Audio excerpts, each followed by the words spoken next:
Welcome back. So, it is my pleasure to open the Innovators Under 35 panel. I think now when you see me, you should expect Innovators Under 35. That's been my mission for this event. As I said before, this is the 4th edition in Spain. And before we bring out the winners of the 4th edition in Spain, we wanted to bring out some past winners. And we're going to do a quick panel and talk about the rise of the European ecosystem. In recent years, Europe has been reinventing itself, particularly by enhancing the environment for high value-added, innovation-driven entrepreneurship. There's a highly dynamic technology sector that's been boosted by innovation, and we've got 2 wonderful European innovators that were innovators under 35 that we named, one from France and one from Spain. So first, I'd like to welcome David Gascón. And David is the founder and CTO of Libelium. And we named him Innovator of the Year in Spain in 2012. David. Thank you. Thank you. David, I think you're going to do a presentation first. As you want. Wonderful. Okay. Okay. So let's move. Well, in the next moment, I'm going to talk a little about what we have done in Libelium during these next years. So, you know, I'm one of the entrepreneurs of 2012, TR35. I just want you to have a slightly vision of the kind of things that entrepreneur makes in Spain and what things we have done in a couple of years. So basically, we do sensors, smart sensors. So internet is people connected. So we wanted 7 years before to connect also things, a building, the kitchen, the fridge, and we built these smart sensors. So our smart sensors basically help us to connect the real world, the world that we touch, the world that we smell, the world that we feel with the senses, to get into the internet. And sometimes it's tricky because, you know, like these analog things that surround us have to be digitalized and then uploaded to the cloud. And so almost every single application that you see here, like monitoring a nuclear plant or water quality in rivers or contamination in a city, these smart cities projects, is everything that we are currently doing with our clients. Obviously, the sensor technology, when you see enclosure and you see install, is something like that, and which is quite different, but has to be ruggedized and ready for the real world. These are some cases of use applications, like this is, for example, for vineyards. So what we try is not only to help the agriculture people to get better improvements, but also to get better wine, things like that. So we put that in vineyards, and we try to get a smart wine, which is the perfect combination between the grapes and the field. One new field we are currently opening is the smart water monitoring, which is about monitoring the parameters of water in rivers, water in the sea, water in the lakes. So the idea is to know if the water that we have is reaching our cities, the water that we are drinking is the good safe, is good quality, and contains the good materials that we think it has. One interesting case that I love to tell about the people to understand what is the scope of my company, it's about the Fukushima thing. When Fukushima accident happened, you know, like a lot of radiation coming out from the central plant, we decided to help that Japanese people, and we created that. This is a radiation sensor. So basically, the good thing is that up to date, if you want to measure radiation, you have to go with the small device to go there and measure that. So we created this device that you could just throw from a helicopter or a car, and it's sending the signal to the internet using the cloud, using 3G connections or 4G connectivity. So the idea is that you can be monitoring things without being physically there, which is, I think, is great for people. We are trying also to save lives and to make things better of the people that were there. So the first series of 100 sensors of this type we were giving for free to the Japanese people, and people had this in the garden, in the supermarket, and close to their children, because they wanted to know, they wanted to contrast if the values that the government was giving was similar that they were acquiring with that. We have also amazing projects about how can you sense the environment. This is a forest fire detection. So we put the sensors on the trees to monitor if there is forest fires. So basically, in the summer in Spain, you know, we are in danger many summers with that. We have this problem of the forest fires. So we try to detect as soon as possible these fires in the forest and to send alarms to the firemen and everything so that they can go and be there before the fire gets expanded. And just to go a little ahead, so this technology, one of the things, when I started the company, I could make sensors for the Earth. I am making sensors to be placed in smart cities, in the field for smart agriculture. But we had the chance to work with a US company that asked us to make a sensor for the space. And basically, I'm really proud because last year we just launched to the space in one satellite or sensor technology. So for an engineer like me, it's like a milestone to get technology just flying and going through whole this world as giving data. So if you see, this is a satellite which is called ArduSat, and the amazing thing that it was one of the first open source satellites in the world. On the right side is the small sensor thing, which is like 2 centimeters per 2 centimeters square, and this is the key technology that we put to measure that. So these are just some examples of technology like we made. I'm not going to expand a lot. I could be later will be glad to talk to you if you have any doubts. So basically, just to finalize, we have also a makers thing, a maker site that help us to give to new engineers, to new developers, technology like e-health sensor platform to measure the parameters of the body. Or platform for hydroponics thing, you know, hydroponics to have cultives farming at home, or for example, to control the aquarium. So everything is the same. It's placing sensors and making these sensors to talk to you and give information about the environment. So it's a new generation, a new possibilities of world interconnected. So this is what we have been doing in the last 2 years with that. David, that's amazing. I love smart wine to space. So you cover a lot of ground. What we tried was to make a horizontal platform so that with the same technology, the same core technology, you could just use it for taking to the space to measure solar radiation and at the same time measuring, for example, security networks or wines, the soil moisture in the earth. So basically, one of the best things or the best decisions we took in the past was not to make vertical markets, but to give a base technology that then another vertical companies could yet use for their own markets.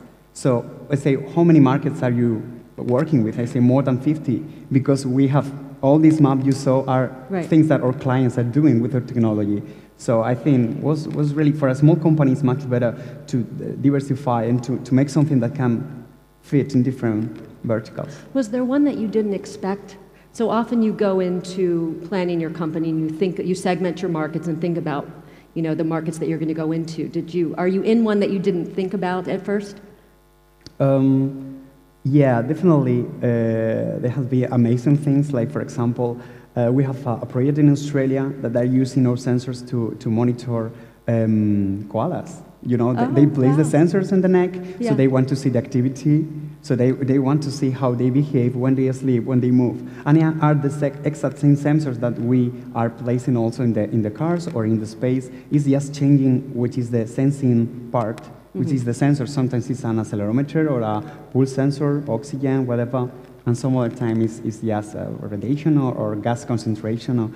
So you're facing new incredible projects every day. So it's really, it's a really good thing that you wake up and many clients comes with new ideas that you never had before, but that you can really take into it with your technology. It's amazing. The market, that's awesome. And then, so you're based here in Europe, and how are you feeling the funding environment is right now? The funding? The funding environment. Yeah, I think it's in Europe it's changing now because overall I'm based in Spain. Mm-hmm. And you know, like during these past years, investments were like going down and down. But now I see that many people, even from the outside Europe and also US, is taking advantage of that. And new companies that are becoming now, they are taking one step forward and they are taking visibility. Mm-hmm. And I see that there are many events now and possibilities of, okay, I'm opening my new company, I have this new idea. And people is now, I see also investors,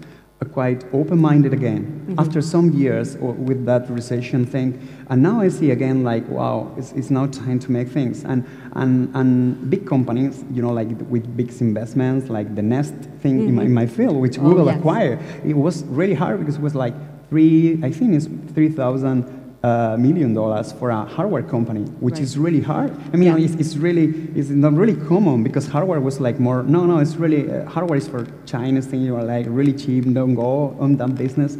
And we saw that light again and said, no, it's not only about that, it's about making good technology in your own country and making a, you know, there is chance to do so. So these big companies investing in small ones, you see that has opened a new league of opportunities for many other investors that are watching that, say, hey, I want also to be into it, and I'm just opening again my mind and looking for new interesting companies. So I think this is also a perfect scenario about what I see with other young entrepreneurs about that. So it's amazing. No, absolutely. And we thought that was very interesting, that acquisition of Nest, and we wrote about that in our top 10 technologies in March, that's going to be a real game changer. Or I'm sorry, actually, when we identified Google as one of the smartest companies, that's another list that we do, the top 50 smartest companies, and why that's going to be a game changer for Google. Which is going to be really interesting to keep an eye on. It's opening not only from the cloud things and services, they want to be into the home, they want to be into the people's lives more than just going physical. They want to be something with the phone they have, but now they want to go with sensor things. And Nest is just the open door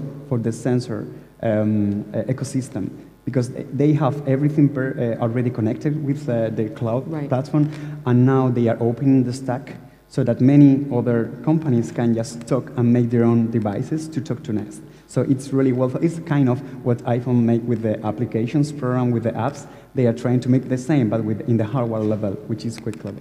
Absolutely. And the other thing we thought was we think is interesting about Nest is a lot of those guys came from Apple.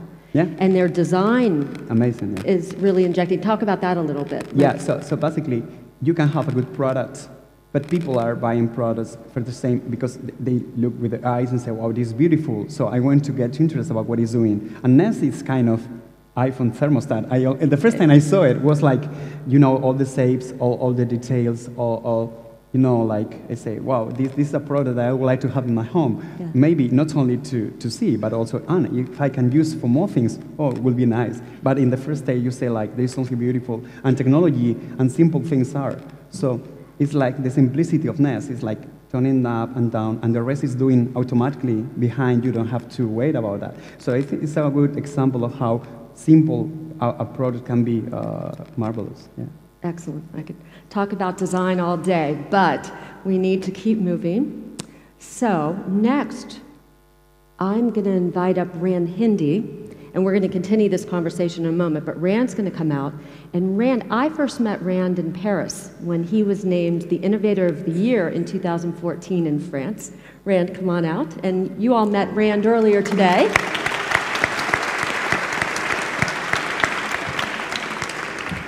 So Rand's going to chat a little bit about the community. Okay. Sorry you have to see me again. I mean, twice in a day is too much. Actually, first I'd like to thank all of you guys who tweeted nice things after my presentation. You have no idea how encouraging that is. When you're working on something so difficult as the project we're working on, having people who actually believe or are interested in what you're doing is really the most important thing. So it's a great, actually, transition to talking about the importance of community. Let me tell you a little story before that. Back in 2010, I was finishing my PhD in London, and I was thinking about what I wanted to do next. I did one job interview, just one in a big bank actually, and the guy said, "You look brilliant, but you know what? You're never going to fit the corporate culture." Fine, I never applied anywhere again. What I did instead was I went to the US, to Silicon Valley, and I went to a program called Singularity University, which is about basically bringing people together for the summer and making them think about solutions to big problems using technology. And the fact that I was, with a group of 80 people from very diverse backgrounds, all of whom were passionate about solving problems using technology, was the most inspiring thing I've done at that time. I came back to Paris, and I started looking for other people like that, because I wanted to feel, this kind of energy. I wanted to hang out with people who got it, who were working on things when you were telling them about a crazy idea, they wouldn't look at you thinking, "What the hell are you talking about?" They would look at you being excited, asking questions, and encouraging you. I did join a couple of communities actually. Created one in Paris as well. And all I did for 2 years was basically finding other people who also felt like they were not a fit for normal, society. And together, by creating a group of people, all of whom were working on crazy ideas together, it made it possible for most of us to actually continue working on our stuff and, not worry about all of the external signals that were being sent telling us to stop and get a job. And this is really important because what I showed here today would not have been possible had I not actually had a community of other people who just understood the importance of trying out these things. Even though at the time, I was the only one talking about it. I mean, I didn't have a team yet, so I was just this crazy dude talking about data all the time, Now I guess it's different because we have a company, we have a team, so it's become more legit.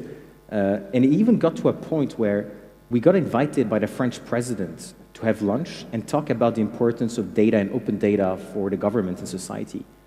The fact that a small company with 10 people got invited to lunch with the French president to talk about things like that is a testimony of how in Europe you actually have people who are actively trying to build innovation, And I don't think we get that anywhere else. This kind of mix between being in a very big market with a lot of things happening and at the same time being able to access the community and the right people that can actually make things happen. And EmTech and being an innovator of the year in France was actually very important as well. I mean, it's kind of the moment where I started thinking, oh wow, okay, well if these guys think that's serious, then probably what we're doing must be serious. It must be pretty cool.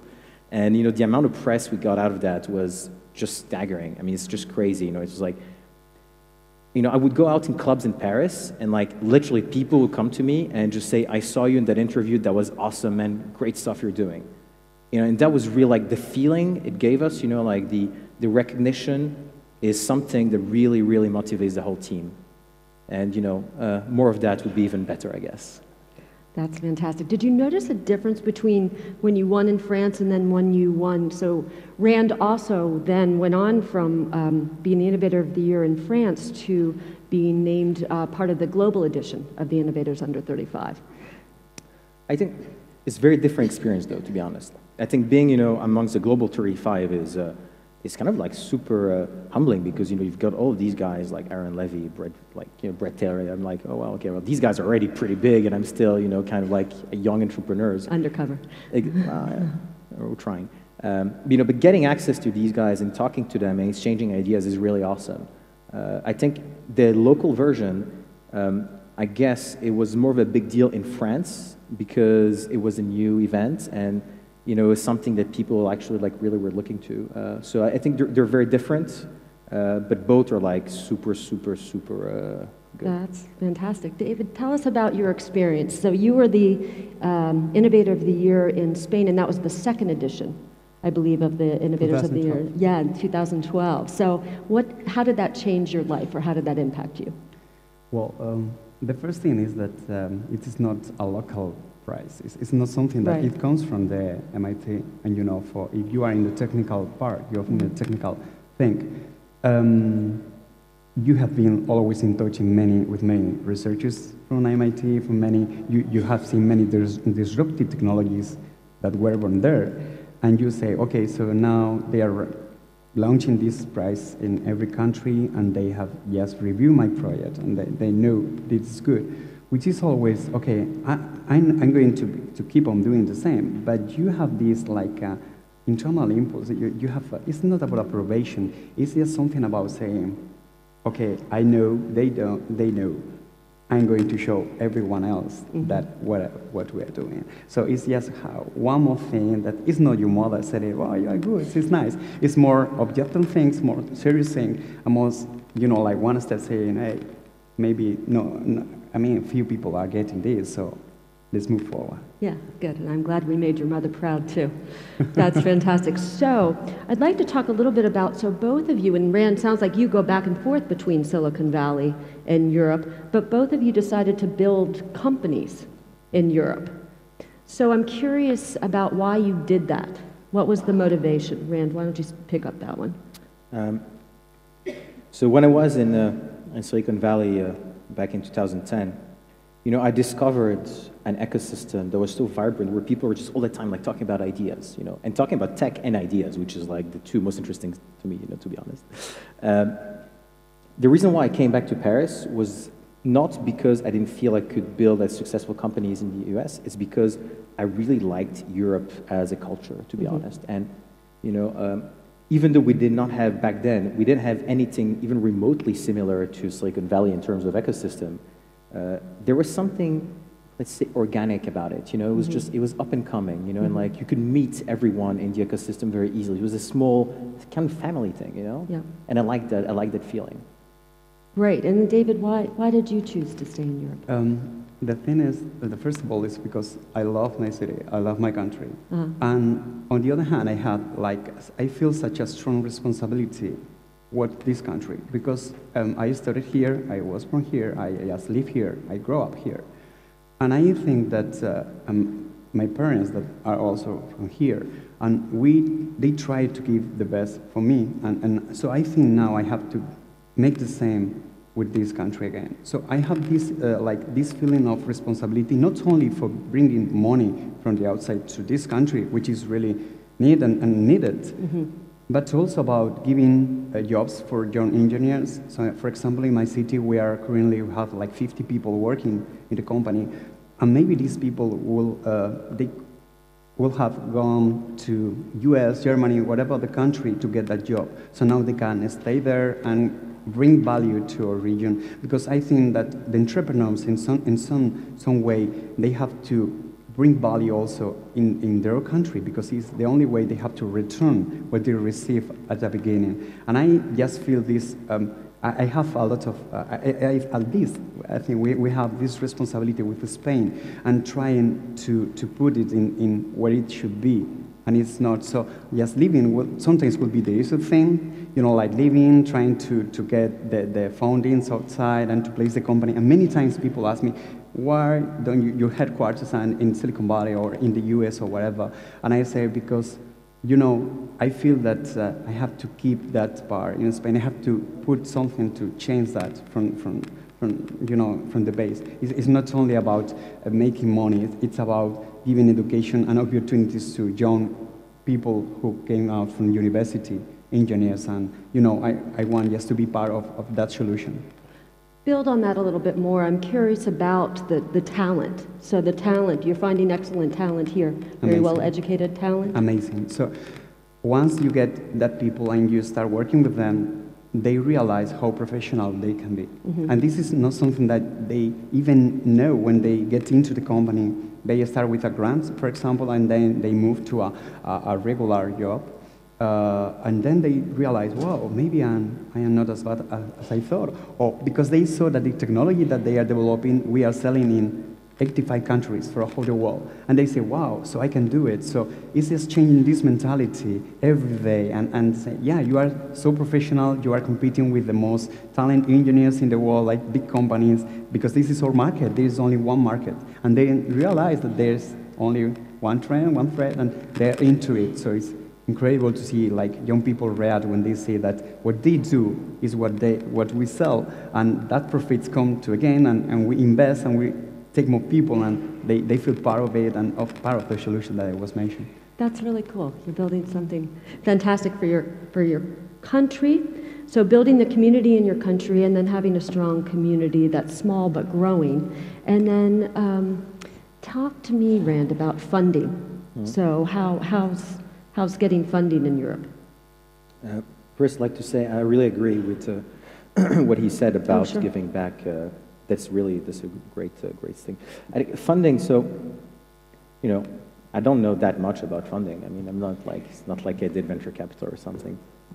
But what I do know is that a good project, no matter where it is, will get funding. That's a fact. What will happen though is that if your project is not very good, or if it's not very well defined, if you don't have good traction and stuff, it's going to be harder to find investment in Europe than in the US. Just by the numbers, actually. You have so much money invested in startups in the US, it's just crazy. I think that what's happening now in Europe is that you get a lot of companies, including yourselves, right, who find other ways of funding their initial growth, lots of government money. I mean, honestly, it's just crazy. I'm really surprised at why not more entrepreneurs, leverage all of these government mechanisms for innovation. I mean, we've been able to run the company for 18 months, right? So we have 10 people now. We're paying above market rate for salaries, and we've never raised money up until now. That's great. Yeah, So we've been able to do that because Europe provides that kind of support.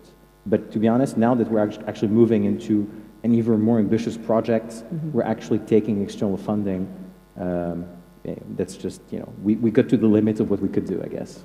And what's your expansion plan? You're based in Paris, but do you think you'll open up other offices, other places? Absolutely. I think, Europe is a great place to start a company, but, you have to be honest. If you don't target the American market at some point, you're just not going to make it, you're not going to be #1 player in your field. That's just a reality. So what we're doing now is we're tripling the size of the team. We're opening an office in the US, focusing on marketing, stuff like that there, but we're keeping headquarters, engineering in France. And that's important. We actually want to do that like that.